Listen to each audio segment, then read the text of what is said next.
এখন আমরা যে ঘরের দিকে যাচ্ছি সেটি হচ্ছে ঐতিহাসিক একটি ঘর। এই ঘরে সর্বপ্রথম গোপনে দাওয়াত ও তবলিগের কাজ চালু হয় কাবার পাশেই। আরকাম বিন আবিল আরকাম রাদিয়াল্লাহু আনহু এর ঘর ছিল এটি। উনি এটি দাওয়াতের কাজের জন্য দিয়ে দেন।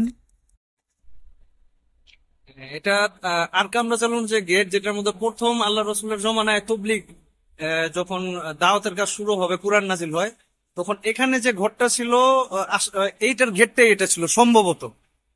এই জন্য এখানে যে শায়েখ বললেন যে এটাই হচ্ছেন যে ওই আরকাম রাদিয়াল্লাহু আনহুর ঘরের যে গেট হতে পারে, এটাই। আল্লাহ আলেম, উনি আল্লাহ ভালো জানেন, এটা হচ্ছে সেই জায়গাটাই।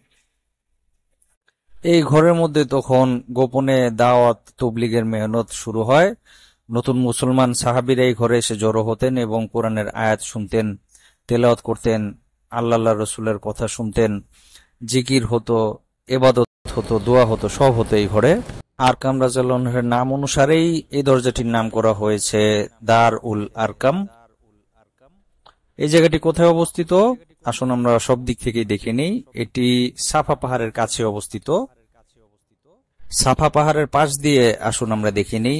সাফা থেকে মারোয়া পাহাড়ে যাওয়ার যে সাফা পাহাড়ের যে ঢালটি রয়েছে, সে ঢালটির শুরুর দিকেই হাতের ডান দিকে এই যে জায়গাটি, দরজাগুলো দেখছেন, এগুলোই হচ্ছে সেই আরকাম রাদিয়াল্লাহু আনহুর ঘর বা ঘরের অংশ ছিল। আপনারা সবাই জানেন শুরুতে ইসলামের দিকে দাওয়াত দেওয়া কতটা কঠিন কাজ ছিল, ঈমান আমলের দাওয়াত দেওয়া কতটা কঠিন কাজ ছিল। তো এজন্য তখন এই ঘরটিতেই গোপনে দাওয়াত বা তবলিগের কাজ শুরু হয়, যাতে নতুন সাহাবারা বা যারা ইচ্ছুক দিনের ব্যাপারে জানতে, তারা এই ঘরে এসে আল্লাহ রসুলের কথা শুনতেন, কোরআনের আয়াত শুনতেন।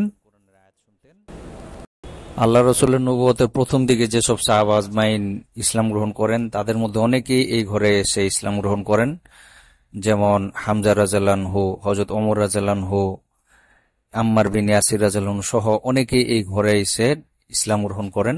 বলা হয় নবুয়তের প্রথম দিকে আল্লাহ রসুলের উপর বেশ কিছু আয়াত নাজিল হয় এই ঘরে থাকাকালীন অবস্থায়।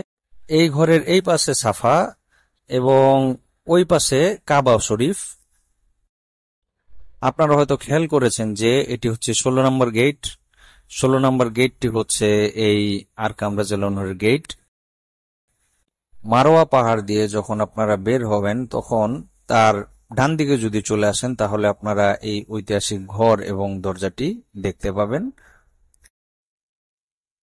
যাদের এখনো বিয়ে হয়নি, তাদের দ্রুত বিয়ে করার জন্য একটি খুব সহজ আমল জানতে চাইলে ডান দিকের ভিডিওটি, আর আমাদের আম্মাজান আল্লাহ রসুলের বিবি হযরত খাদিজা রাদিয়াল্লাহু আনহার ঘর এর জায়গাটি দেখতে বাম দিকের ভিডিওটি ক্লিক করুন।